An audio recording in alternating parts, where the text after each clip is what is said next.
Ghosts, goblins, ghouls, and demonic entities. If you love the mysterious world of monsters, then you're in the right place. Welcome to my channel. My name is Bleak. Sam and Dean Winchester have already faced a lady in white, but now they're going up against something much uglier that likes to chain its victims up and slowly consume them inside of its lair, or just straight up break their neck and toss them from a tree to scare anyone else that dares to follow. We got a great one today, so strap on your boots, get your best Winchester jackets for this next ghastly creature. The Wendigo. Before we delve into the lore of the Wendigo, let's briefly cover what happens in episode 2 of Supernatural. The Winchester brothers are in Blackwater, where they are led to the trail of a murderous creature that killed a young girl's brother named Tommy.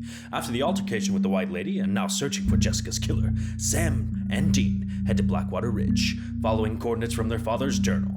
At the Lost Creek Trail Ranger Station, Ranger Wilkinson mistakes them for friends of Haley Collins, whose brother Tommy went missing on a camping trip. Acting on a hunch, Sam and Dean visit Haley, who shows them the last video Tommy sent before he vanished. She also mentions that she and her younger brother Ben have hired a guide to help them search for Tommy the next morning.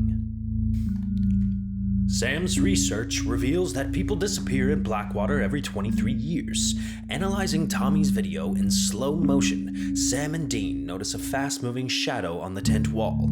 They then visit Shaw, a survivor of a supposed bear attack in 1959. Shaw recounts that it wasn't a bear, but a creature that could unlock doors, roar like no animal, and move with incredible speed. The next morning, Sam and Dean join Haley, Ben, and their guide Roy as they head to Tommy's campsite.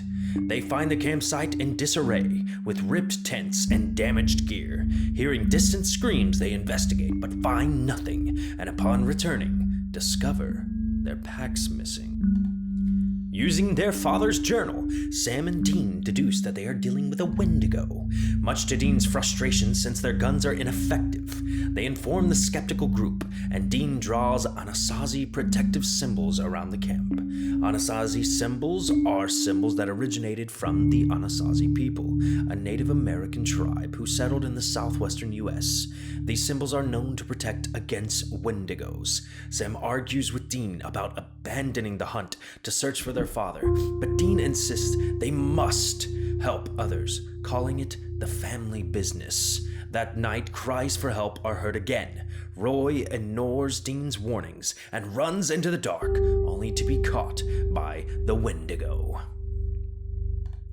The next day, Sam and Dean explain that Wendigos were once human but turned into monsters after resorting to cannibalism. They believe Tommy might still be alive since Wendigos store live food.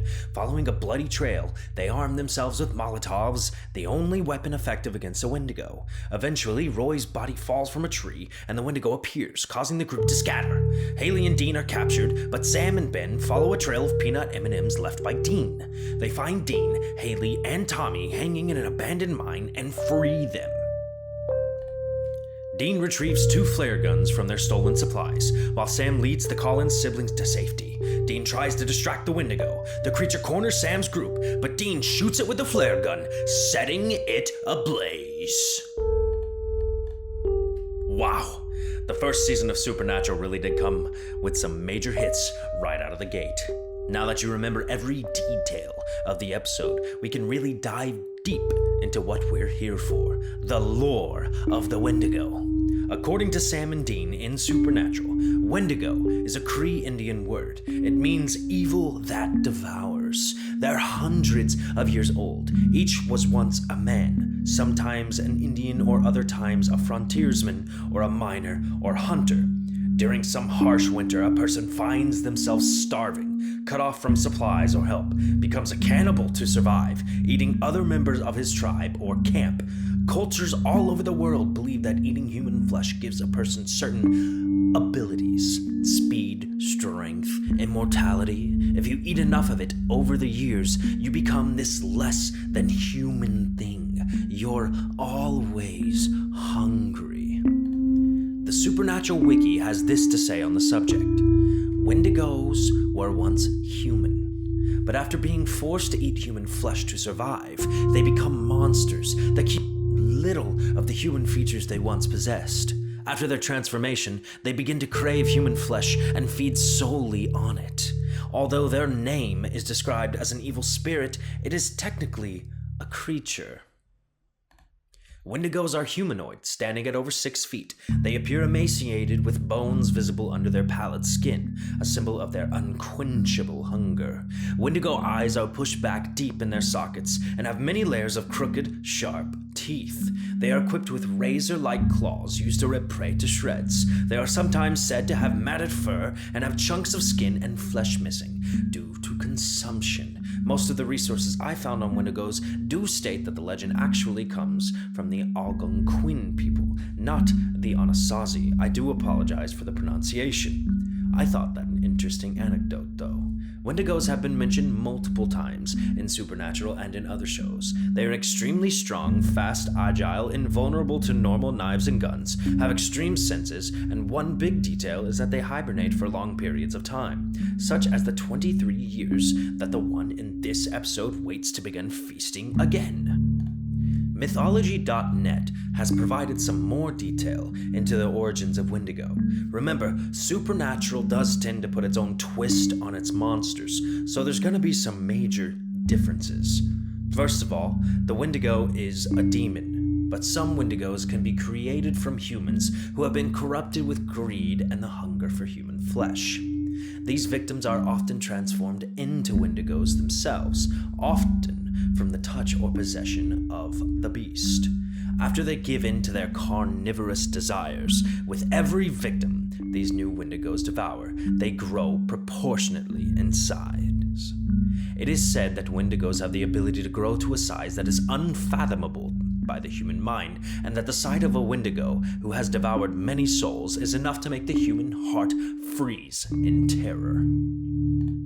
Although Wendigos are able to exist in the physical world, it's actually a spirit form. See the difference here? Like many spirits, the Wendigo has the ability to become invisible, fly, become undetectable, or possess humans. Very different from Supernatural. The Wendigo is extremely selective with those that it chooses to possess. Most often, the creature will only possess people who are starving, who are gluttonous, who have had a craving for human flesh before, or who are greedy and have tendencies to display their wealth openly. Anyone who becomes possessed with a Wendigo spirit will become Wendigos themselves and will continue to exist as a Wendigo until the spirit is exorcised or they are killed. However, as Wendigos have incredible strength and are able to move with extreme strength and power, it is highly unlikely that a Wendigo could be killed. It's clear here that there are major differences between the mythological Wendigo and the one that Sam and Dean encounter in Supernatural. For one, theirs is never stated to have the ability to possess and is never referred to as a demon. It does jump around a lot, but I don't think it can fly. At least they never say it can. Wendigos are primarily found in extremely cold areas. They can be harmed by fire, but their wounds heal quickly, and it tends to only piss them off. The primary method for killing Wendigos is to craft a weapon of pure silver and drive it straight to the creature's heart, which just so happens to be made of ice. Once done, the shards must be placed in a silver box and buried in consecrated ground. Then the body must be dismembered with a silver weapon and cremated. The ashes must be scattered to the four winds. If you fail to do this properly, the Wendigo will come back with a vengeance. Needless to say, Sam and Dean's Wendigo was kind of a loser compared to its mythological kin. Wendigos are ugly, monstrous creatures. They're emaciated. The Wendigo we see in Supernatural is actually a pretty fair representation of what they would look like if you unfortunately came across one. Cannibalism has been closely associated with Wendigos, and there's even a term for cannibalism called Wendigo psychosis. According to the National Library of Medicine, the Wendigo serves as a warning about the potential loss of one's humanity in dire circumstances like starvation. Wendigo psychosis, characterized by psychiatric manifestations such as paranoia, anxiety, hallucinations, and cannibalistic urges, often emerges as a result of a fusion of cultural narratives and psychological vulnerabilities. Basically, when people are starving out in the wild, they tend to turn toward cannibalism. There are multiple gruesome tales of people turning to terrible things when faced with death. Many who ventured into the frontier in the 1800s turned to cannibalism as a last resort. The Wendigo is a monstrous creature that is told to warn against the dangers of abandoning one's morals and highlight the importance of community. It's a popular creature in TV shows and movies and serves as a reminder of the consequences of violating social norms and ethical boundaries.